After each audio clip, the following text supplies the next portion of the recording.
सत्यनारायण कथा भगवान विष्णु के सत्य स्वरूप की महिमा का वर्णन करती है।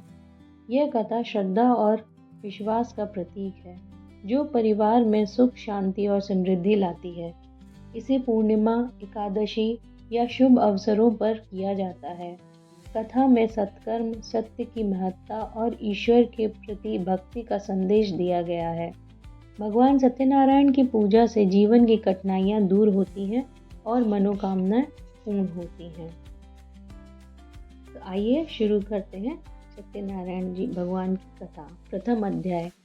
एक बार नैमिषारण्य में एकत्र आर्यवर्त के 88,000 महर्षियों ने मुनि श्रेष्ठ श्री सूत जी से पूछा, हे मुनि श्रेष्ठ, कलयुग में मनुष्य वेद विधान और धर्म विरुद्ध आचरण करते हुए पापों के बोझ तले दबता जा रहा है।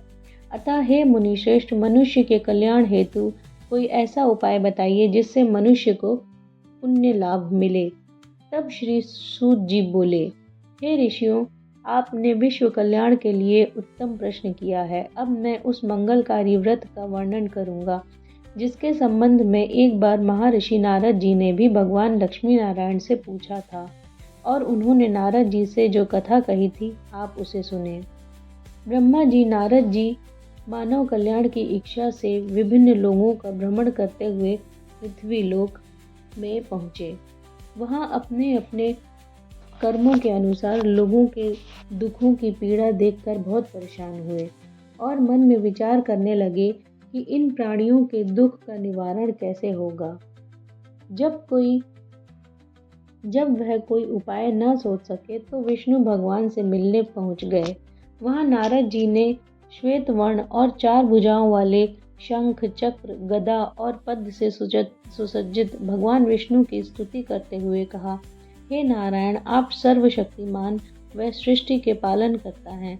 आपका कोई आदि, मध्य और अंत नहीं है।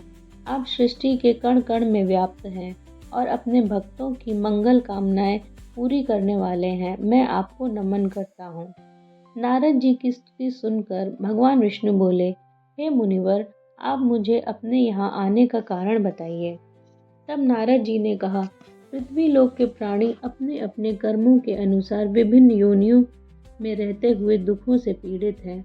मुझ पर कृपा करते हुए कोई ऐसा उपाय बताइए जिससे उनके दुखों का नाश हो सके।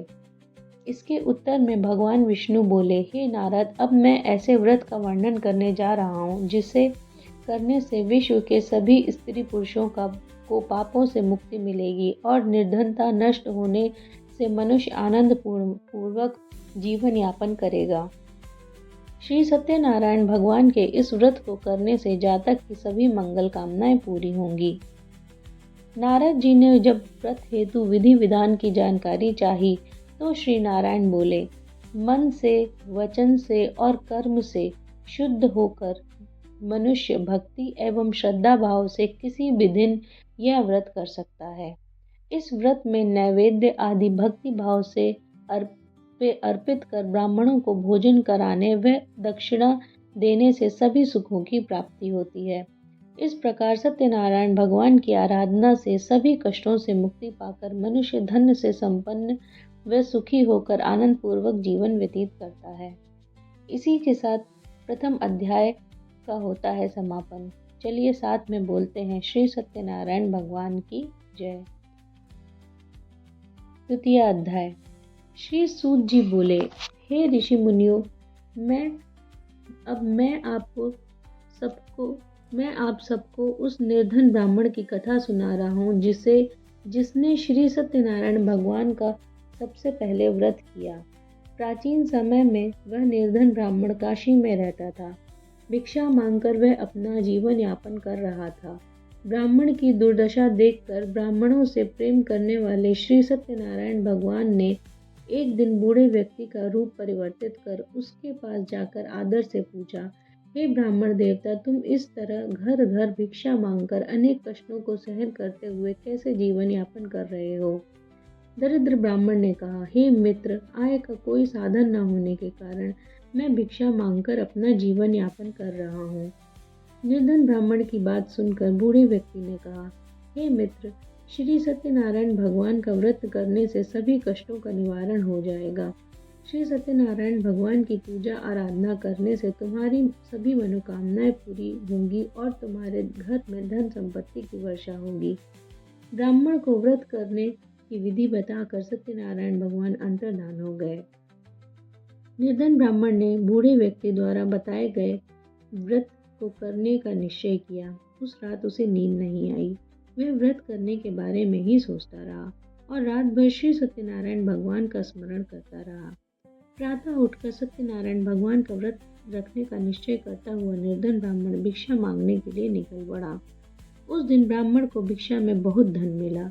घर लौटकर उसने अपने आसपास के लोगों के साथ श्री सत्यनारायण भगवान की पूजा करने व उन्हें व्रत कथा सुनाने के बाद सभी को प्रसाद देकर स्वयं भी प्रसाद ग्रहण किया। कुछ ही दिनों में ब्राह्मण की निर्धनता दूर हो गई। उसके घर में धन्य धान की वर्षा होने लगी। हे श्रेष्ठ मुनियों, अब मैं आपको उन लोगों की कथा सुनाता हूँ जिन्होंने उस ब्राह्मण से श्री सत्यनारायण भगवान की कथा सुनकर यह व्रत किया और उनके कष्ट दूर हुए। धन संपत्ति से संपन्न उस ब्राह्मण ने हर माह नियमित रूप से व्रत करते हुए जब अगले माह श्री सत्यनारायण भगवान का व्रत किया तो उस व्रत में बहुत से बंधु बांधव और मित्र सम्मिलित हुए। उसी समय एक बूढ़ा लकड़हारा वहां से गुजरा। उसे बड़ी प्यास लग रही थी, अतः जल पीने की इच्छा से बूढ़े लकड़हारे ने लकड़ियों के गट्ठर को जमीन पर रखा और घर के आंगन में पहुंचकर उस ब्राह्मण से पूछा, हे ब्राह्मण देवता, आप किसका पूजन कर रहे हैं? इस व्रत को करने से क्या लाभ होता है? कृपा करके मुझे भी सब बताइए। बूढ़े लकड़हारे की बातें सुनकर उस ब्राह्मण ने कहा, मैं अपने बंधु बांधवों और परिचितों के साथ श्री सत्यनारायण भगवान की पूजा कर रहा हूँ। इस व्रत को करने से श्री सत्यनारायण भगवान की अनुकंपा से निर्धनता नष्ट होती है और संसार के दुखों से मुक्ति मिलती है। ब्राह्मण से इस व्रत का वर्णन सुनकर बूढ़ा लकड़हारा बहुत प्रसन्न हुआ और मन ही मन सत्यनारायण भगवान का व्रत करने की निश्चय किया। चलते हुए लकड़हारे ने मन में सोचा, आज लकड़ियां बेचकर जो धन मिलेगा उस धन से मैं श्री सत्यनारायण भगवान की पूजा करूंगा। ऐसा विचार करने से उस दिन लकड़हारे की लकड़ियों के अधिक रुपये मिले। लकड़हारे ने उन रुपयों से केले, घी, दूध, दही, गेहूं का आटा और शक्कर खरीदा।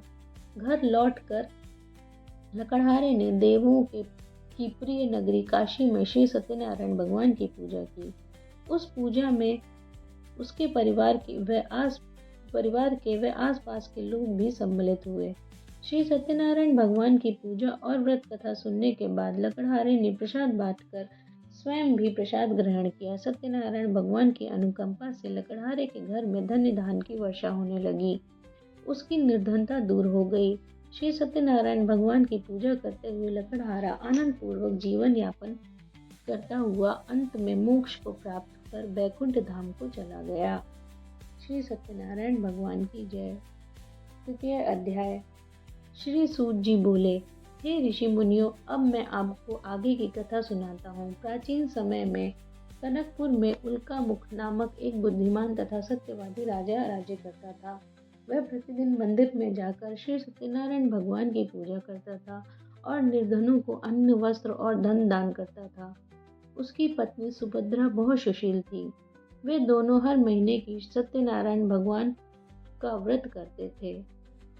श्री सत्यनारायण भगवान की अनुकंपा से उनके महल में धन संपत्ति के भंडार भरे थे। उनकी सारी प्रजा बहुत आनंद से जीवन यापन कर रही थी। एक बार राजा और रानी बहुत से लोगों के साथ जब भद्रशिला नदी के किनारे श्री सत्यनारायण भगवान की पूजा कर रहे थे तो नदी के किनारे खड़ी एक नाव आकर ठहरी। उस नाव में एक धनी व्यापारी यात्रा कर रहा था। वह बहुत सा धन कमाकर अपने नगर को लौट रहा था। उसका सारा धन उस नाव में रखा हुआ था। नाव से उतरकर व्यापारी राजा के समीप पहुंचा। राजा को पूजा करते देख उसने कहा, हे राजन, आप इन सब लोगों के साथ मिलकर किसकी पूजा कर रहे हैं? इस पूजा के करने से मनुष्य को क्या लाभ मिलता है? राजा ने व्यापारी से कहा, हम हर पूर्णिमा को सत्यनारायण भगवान का व्रत करते हैं और फिर पूजा अर्चना के बाद भगवान का प्रसाद लोगों में बांटकर स्वयं भी प्रसाद ग्रहण करते हैं। सत्यनारायण भगवान की पूजा से दुखियों के सारे दुख दूर होते हैं। राजा की बात सुनकर व्यापारी ने कहा, हे राजन, मैं भी सत्यनारायण भगवान का व्रत करना चाहता हूँ। कृपया मुझे इस व्रत को करने की विधि बतलाएं। राजा ने व्यापारी को सत्यनारायण व्रत की पूरी विधि बताई। राजा ने व्रत कथा सुनने के बाद व्यापारी को भी प्रसाद दिया। श्री सत्यनारायण भगवान का स्मरण करते हुए व्यापारी ने प्रसाद ग्रहण किया और लौटकर अपनी पत्नी लीलावती से कहा, हमारी कोई संतान नहीं है। यदि सत्यनारायण भगवान की अनुकंपा से हमारी कोई संतान हुई तो मैं श्री सत्यनारायण भगवान का व्रत अवश्य करूंगा। व्यापारी के ऐसा निश्चय करने के कुछ समय बाद लीलावती गर्भवती हुई और उसने एक सुंदर कन्या को जन्म दिया। व्यापारी ने पुत्री जन्म पर बहुत खुशियां मनाई, लेकिन सत्यनारायण भगवान का व्रत नहीं किया। अब उसकी पत्नी लीलावती ने अपने पति से व्रत करने के लिए कहा तो वह बोला, अभी क्या जल्दी है, इसका विवाह होगा तो मैं अवश्य श्री सत्यनारायण भगवान का व्रत करूंगा। अपने पति के वचन सुनकर लीलावती चुप रह गई। व्यापारी की कन्या कलावती शुक्ल पक्ष के चंद्रमा की तरह बढ़ने लगी। एक दिन व्यापार में बहुत सा धन कमाकर घर लौटे व्यापारी ने अपनी बेटी को सहेलियों के साथ उपवन में घूमते देखा तो उसे उसके विवाह की चिंता होने लगी। व्यापारी ने कलावती के लिए सुयोग्य वर ढूंढने के लिए अपने सेवकों को दूर दूर के नगरों में भेजा। व्यापारी के सेवक कंचनपुर नगर में पहुंचे। उस नगर में उन्होंने एक वणिक पुत्र को देखा। वणिक पुत्र अत्यंत सुंदर और गुणवान था। सेवकों ने वापस लौटकर व्यापारी को उस वणिक पुत्र के बारे में बताया। व्यापारी उस सुंदर लड़के को देखकर बहुत प्रसन्न हुआ और कलावती का विवाह बहुत धूमधाम से उसके साथ कर दिया। दहेज में उसने वणिक पुत्र को बहुत सा धन दिया। कलावती का विवाह भी हो गया, लेकिन व्यापारी ने श्री सत्यनारायण भगवान का व्रत नहीं किया। लीलावती ने अपने पति से कहा, नाथ, आपने कलावती के विवाह पर श्री सत्यनारायण भगवान का व्रत करने का निश्चय किया था, अब तो आपको व्रत कर लेना चाहिए। पत्नी की बात सुनकर व्यापारी ने कहा, अभी तो मैं अपने दामाद के साथ व्यापार के लिए जा रहा हूँ। व्यापार से लौटने पर श्री सत्यनारायण भगवान का व्रत पूजन अवश्य करूँगा। यह कहकर व्यापारी ने कई नावों में सामान भरा और अपने दामाद तथा सेवकों के साथ व्यापार के लिए निकल पड़ा। उस व्यापारी द्वारा बार बार व्रत का निश्चय करने और फिर व्रत न करने से सत्यनारायण भगवान क्रोधित हो गए और व्यापारी को दंड देने का निश्चय किया। व्यापारी अपने दामाद के साथ रत्नसारपुर में पहुंचकर व्यापार करने लगा। एक दिन कुछ चोर महल में चोरी करके भाग रहे थे। सैनिक उनका पीछा कर रहे थे। भागते हुए चोरों ने सैनिकों से बचने के लिए चोरी का धन अवसर पाकर व्यापारी की नावों में छुपा दिया। चोरों का पीछा करते हुए सैनिक व्यापारी के पास पहुंचे। उन्होंने व्यापारी की नावों की तलाशी ली तो उन्हें राजा का चोरी किया धन मिल गया। तब सैनिक व्यापारी और उसके दामाद को बंदी बनाकर राजा के पास ले गए। राजा ने उन दोनों बंदीगृह में डाल दिया और सारा धन ले लिया। श्री सत्यनारायण भगवान के प्रकोप से उधर लीलावती पर भी सभी मुसीबतों का पहाड़ टूट पड़ा। उसके घर में चोरी हो गई और सारा धन चुरा कर ले गए। घर में खाने के लिए अन्न भी नहीं बचा। भूख प्यास से व्याकुल होकर व्यापारी की बेटी कलावती एक ब्राह्मण के घर गई। उस ब्राह्मण के घर में श्री सत्यनारायण भगवान की व्रत कथा हो रही थी। वहां उसने व्रत कथा सुनी और प्रसाद लिया। घर लौटकर कलावती ने अपनी माँ लीलावती की सारी बात बताई। कलावती से श्री सत्यनारायण भगवान की व्रत कथा की बात सुनकर लीलावती ने भी व्रत करने का निश्चय किया।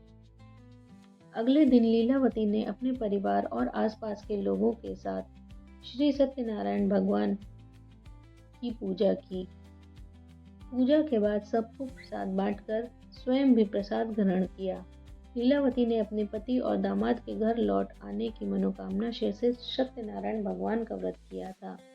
लीलावती के विधि पूर्वक व्रत करने और प्रसाद ग्रहण करने से श्री सत्यनारायण भगवान ने प्रसन्न होकर उनकी मनोकामना पूरी की। उन्होंने राजा चंद्रकेतु को स्वप्न में दर्शन देकर कहा, हे राजन, व्यापारी और उसका दामाद बिल्कुल निर्दोष हैं। सुबह उठते ही दोनों को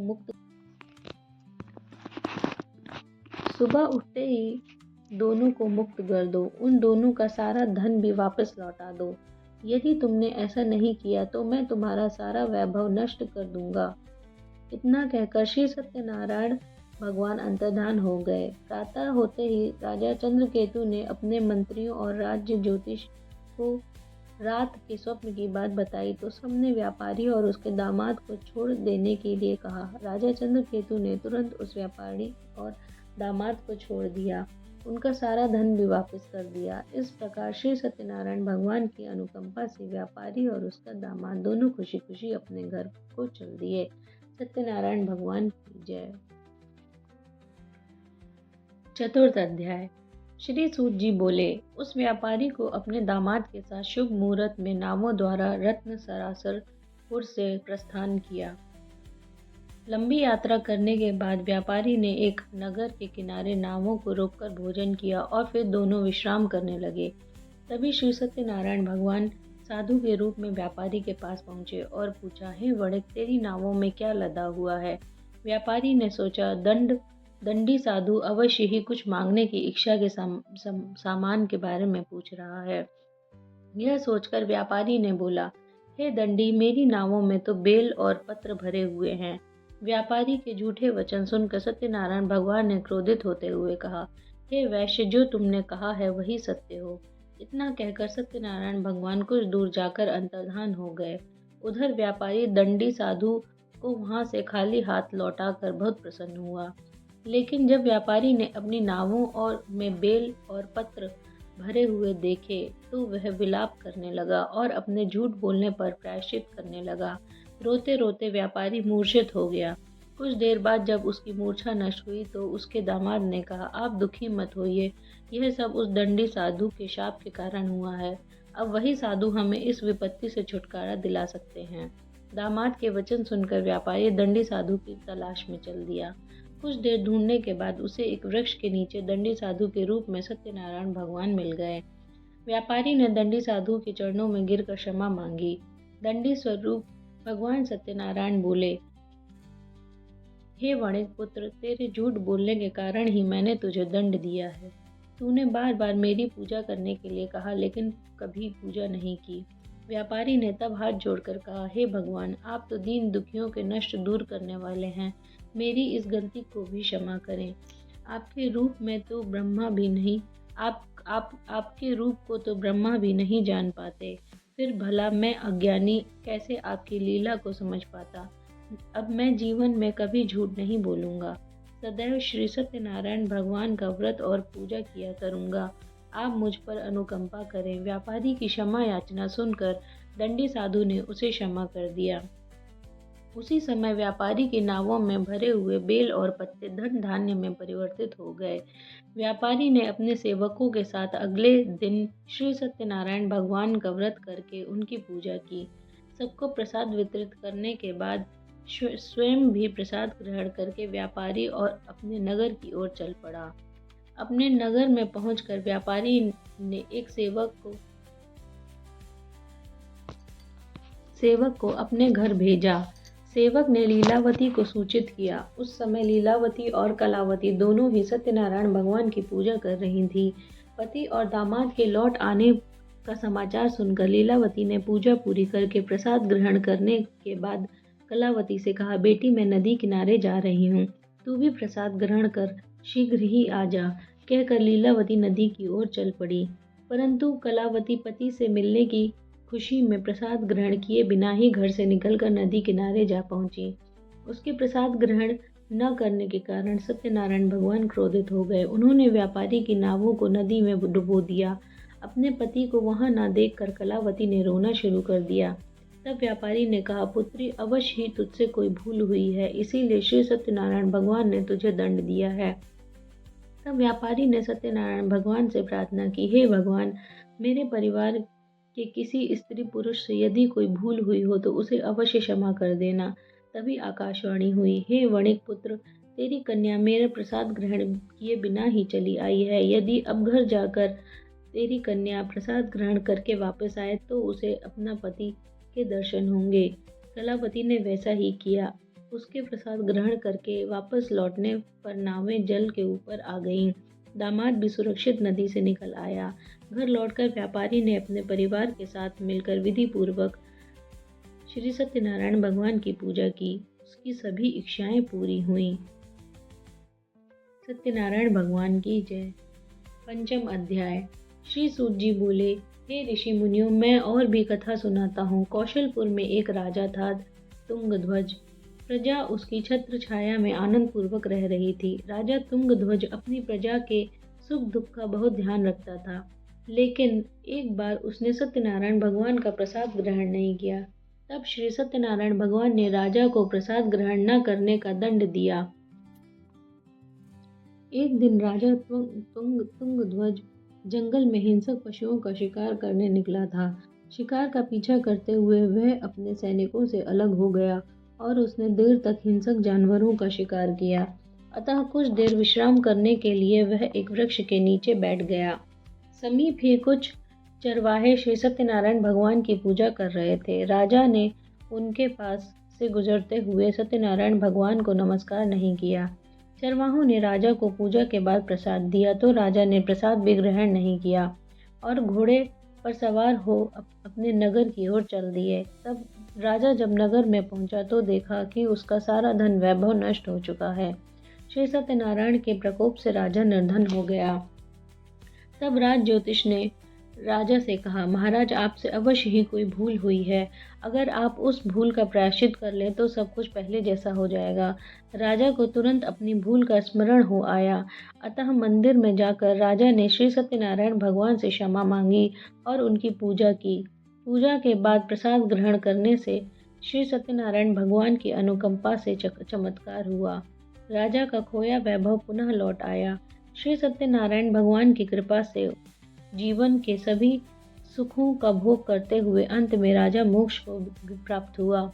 इस प्रकार श्री सत्यनारायण भगवान के व्रत और पूजा को जो भी मनुष्य करता है उसके सभी दुख चिंताएं नष्ट हो जाती हैं। सभी मनोकामनाओं को प्राप्त कर वह मनुष्य मोक्ष पाकर सीधे बैकुंठ धाम को जाता है।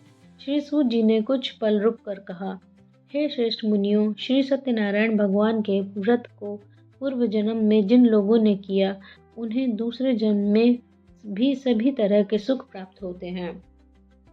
वृद्ध शतानंद ब्राह्मण ने पूर्व जन्म में सत्यनारायण भगवान का विधिवत व्रत किया। वे दूसरे जन्म में सुदामा के रूप में भगवान की पूजा करते हुए अंत में मोक्ष को प्राप्त कर बैकुंठ धाम को चले गए। उल्का मुख राजा अगले जन्म में राजा दशरथ के रूप में मोक्ष को प्राप्त करके बैकुंठ को गए। व्यापारी ने मोर ध्वज के रूप में जन्म लिया और अपने पुत्र को आरे से चीरकर भगवान की अनुकंपा से बैकुंठ को प्राप्त किया। राजा तुंगध्वज अगले जन्म में मनु के रूप में जन्म लेकर सत्कर्म करते हुए मोक्ष को प्राप्त कर बैकुंठ धाम को चले गए। हे ऋषि मुनियों, श्री सत्यनारायण भगवान का व्रत और पूजा मनुष्य को सभी चिंताओं से मुक्त करके अंत में मोक्ष प्रदान करता है। इसी के साथ सत्यनारायण भगवान की कथा समाप्त होती है। आशा करते हैं कि श्री सत्यनारायण भगवान की असीम कृपा सभी भक्तों पर बनी रहे।